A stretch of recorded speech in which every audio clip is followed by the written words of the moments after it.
We are here at the studio today. It's called Verodina Poetry Studio at Mapsa. And we are very privileged to have with us the owner and the artist and the designer of the very lot of pottery work she does here. Verodina, thank you so much for being with us this morning and giving us the opportunity to be in your studio and see the wonderful works you do. Thank you so much for your time. So let's get straight to the point. You know, this is a very unique career, very unique. Not many people go for this, for many, whatever be the reasons, but it's a beautiful work of art. And I would like to know how, when you were a younger person, when you started your life, how did you get into the idea of going in for this kind of work? What was the motivation for you? Initially I started as a painter, and I got into painting. And as a child, my mother and my father and all of them, they really encouraged us in art. And they used to make us, like, we have this huge house, like, at the wooden floor, and they used to tell us to draw there. They used to go chalk, and and even with the paddy, we used to kind of create we used to dry the paddy, and then inside the house, and we used to make kind of forms. We used to make houses and things like that. And and even when I was in school, like, they used to select me for all these kind of art projects. And that kind of gave me a lot of love, and made me drew me into art. Wonderful, wonderful. So then you joined the College of Art in Panjim in Goa. Okay, yes. Can you take us through the journey from that point to now where you have reached? Just a few steps of how you reached to this point. In fact, College of Art, as far as I know, did not have at that time pottery. Yes. So how did you get into pottery, and how did you manage to reach such a high level where now your works are exhibited not only in Goa but in Bombay and in many cities of the world? So tell us, what happened that you decided to go to Bombay to study pottery, and from that point, how did you come back, and what was the journey like? So after finishing my art college, I got married to an artist, and from there onwards, I sort of didn't know in which direction to go. Like, because two artists, you never know. Like, you can either be successful, and if you're successful, you're lucky, or you can be like, you not have any money at all. So I decided to do something slightly different in order to earn some money coming in. Then I decided to go to Bombay. Because here in Goa, like, they didn't have the full course, like, in the art college. Of course, there was only painting, and there was portraits and things like that, and there was no sculpture also. So then I did, for many years, I went on, I came back to Goa along with a friend of mine, and both of us, we started the pottery studio over here in the same premises. And then after that, from there onward, then she left and she decided to settle in Bombay. And then from there onwards, I kind of just worked and worked. It was very hard going initially. I had to literally do all the work, like, I had a furnace, a wood furnace. So I used to go to the sawmill, I used to get the wood, I used to bring the clay. Goodness, right. It is very tough going. But I had such a love and passion for my work. And I never really went for fame or anything, but I used to just love that love and passion. I worked, and I made a beautiful breakthrough, I feel. I think youngsters who are watching this video, I would like you to remember the word passion. You see, the word passion drives you to do what you want, and you put whatever effort is required to do it. And this is what Verodina is telling us, that it was the passion that drove her, even though she was doing it initially with her partner, and then later on all by herself. Incredible. Now, for those of you who do not know one of the fantastic works of art she is doing, okay, if you have been to the Bamboli church at the Holy Cross Church, you will see a beautiful, huge piece of sculpture of the risen Christ. It's so beautiful, huge picture. And I think that is one of the classics of the go of the modern artist. Then if you come to Panjim near the palace, which used to be the former assembly, there's a little traffic island. You might have seen 3 fisherwomen done in a big sculpture form. Unfortunately, one of those 3 women some vandals destroyed it. But today we still have two statues there, beautiful, and they really give an impression of what Goa is all about. So maybe that hurt you very much, isn't it? The fact that they destroyed one of your I statues. felt really broken at that moment. In fact, I wanted to really redo the thing, but I don't know, somehow it really didn't happen. Now, one of the things that happened in your career, spanning so many years now, was the government sent you to the United States. Yes. Can you tell us a little bit about what happened there? How was it? What did you do there, etc., etc.? So I went to the United States for the Festival of India, and 5 other artisans had gone along with us, with me. And over there, we had to take some of our artworks, as well as we had to give a demonstration. And and these little children used to come into in the room where all of us used to be demonstrating our respective crafts or art. And I used to make little birds and small tiny elephants, and each and every kid in the this thing, who used to come to visit, I used to give them one bird, and they used to be so thrilled and all that. Wow, that's quite incredible. Yeah. So, did you then think of starting something for the children in Goa when you came back? I used to conduct a lot of classes. The government also used to help me with these classes, like they used to sponsor like partly the classes.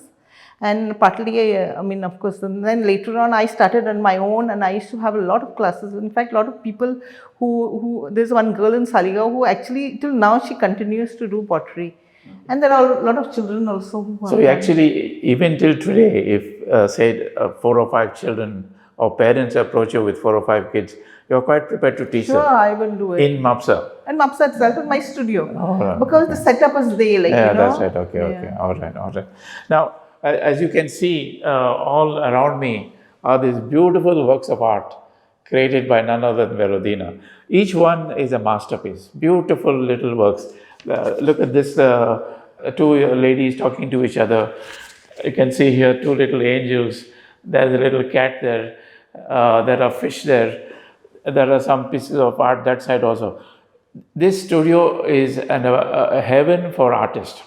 So if you decide that you want to bring your kids here and train them, all you have to do is have an appointment with Verodina. She'll be glad to show you around, and then she'll also take you to the actual workshop where they do these things, so that you will understand how it all works. So such beautiful things. Now, I want to touch on you did a workshop at Kermos Art Studio sometime back. Yeah, that's right? my place. Yeah. Now tell us a little more. How did that all happen? Suppose now, for example, a school, say Sharda Mandir, wants you to do a workshop in the school itself. Actually, I have done a couple of them, like in the schools and things like that. Even in the Mapsa church, I have conducted, like, for big, huge groups. Then at gyms, that too, I have had some classes, like a massive, like, 60 students have been there. And it's been fun, like, and I've also taught children, like, how to, just with the basic form. I don't think any child or any person doesn't have the creative and element in them. Yeah. And you can actually bring it out. I'll tell you, some of my students who I've trained up, I never really sort of spoon fed them, but I let them develop like their own creativity flower. So has any student or students actually taken up sculpture as one of their careers?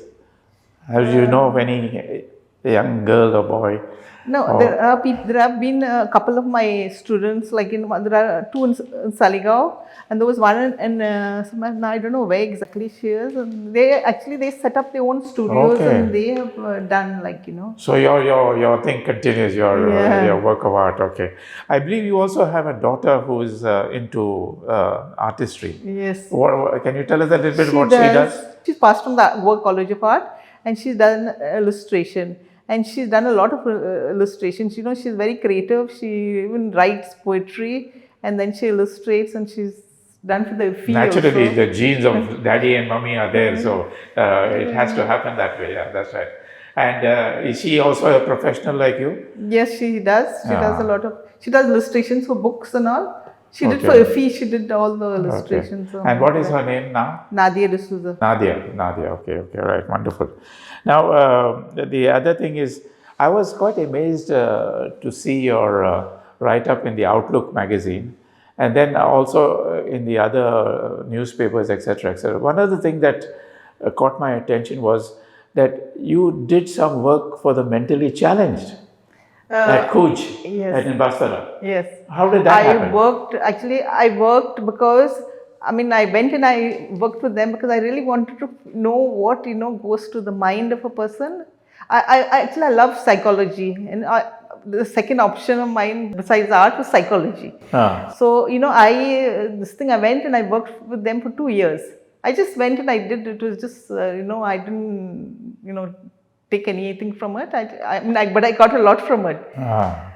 So, what actually happened at that studio in Cooj? How many kids were there? There were about 10 or 15 of them. 10 or 15? Yeah, and then it was a little difficult to teach them because they were most of them mentally challenged. That's right, yes. And then it was a little difficult because they used to keep forgetting what to do. So you had to really, with patience and dedication, work along with them. Okay, wow. So that might be quite a... It was a very beautiful and a very liberating experience because with our limitations, we don't realize, we don't understand until we work with those children. Cooj also has senior citizens there. People who are old like myself, different range. So did you do anything for them? Or no, it was like the children who were they were not children, they were all adults, but they were in different age range, from young to older. Okay. Now, over your so many years of your fantastic career, you must have won a lot of awards. Which is the award or awards that gives you a real feel of, yes, I have done something? Which is the one? Actually, I got a lot of state awards, and also I got the Lalit Kala. And from there on, I decided no more awards because, my greatest satisfaction is my own self, what you feel within yourself, because that's the way it is, So, these are the two main awards, but you must have received many. No, I got, So, any one award that really says, yes, this is the Lalit Kala, which is a prestigious award. Fantastic, very good. And then also I got a state national merit certificates 3 times, which is also 3 times? Yeah. Wow, okay. Quite an achievement, isn't it? Yeah, that's right. Anyway, my final question to you, and please feel free to elaborate to whatever point you want. If you are addressing teachers in any school, and you say to them that they must find out which of them is got the potential to become a sculptor like you, or an artist like you, or something like that, what will you tell them? How will they identify those kind of kids? How will they identify? Now, suppose you got a class of up to 40 kids, and the project is draw a picture of the moon or something like that. Anything. How will the teacher identify the student who is good at that particular thing, and then say, hey, did you know that there's a career as a sculptor? Or there's an art college, there is there is a sculpture training institute in Bombay or in the States or wherever. How will the teacher be able to convince that particular child or the parent of that child, go for that? So, actually normally when a child has a creative ability, when you see the work, that it tells you something, it's just not a dead piece, you can just draw a moon, or you can draw a figure, just the way it is. But sometimes people, they put in something much more deeper than what exactly they're trying to, show. Convey, that's right. So actually, those are the children, you can actually, when they do something you need to tell them to draw an object, they'll put something, and then you'll know, okay, this child is meant for, you kind of encourage them. Then they'll have that passion just by observing their body, the way they are engrossed in that art, and from there onwards, actually, children, you just you can explore that area of theirs by just a little bit of encouragement. That's right, yeah. So, parents, if you are looking to find out whether that daughter of yours, that son of yours, has this particular fancy for creating something different in picture form or in clay form or in terracotta or whatever, come and see Mrs. Verodina. She will give that little child a small test to see whether really that child can get into this field and make a name for herself and be passionate about becoming a sculptor, becoming an artist, becoming something different than the conventional careers that we have. And with that, Mrs. Verodina, thank you so much for your attention, for giving us this time in your beautiful studio. We have learned so much from you, and we thank you and we wish you continued progress and also progress for your daughter. And we tell her that we wish her well too. In fact, I feel in pottery there's so much scope and there is so much creativity, like there's no bounds or no ends to it. That's right. So thank you very much. And with that, we conclude this wonderful time I had in this wonderful clinic. I call it clinic. It's actually a studio called Attic. It's right somewhere in Mapsa. It might take you a little bit difficult to find it, but if you ask me, I will show you how to get here. Or you can ask my colleagues who know the place better than I do now, and they will be able to tell you where to go and how to find this young lady, and she will be the one who will say, go for it. You have the talent. You have the passion. And the Just go for it. perseverance. Yeah. Thank you so You have much. to Thank you. persevere.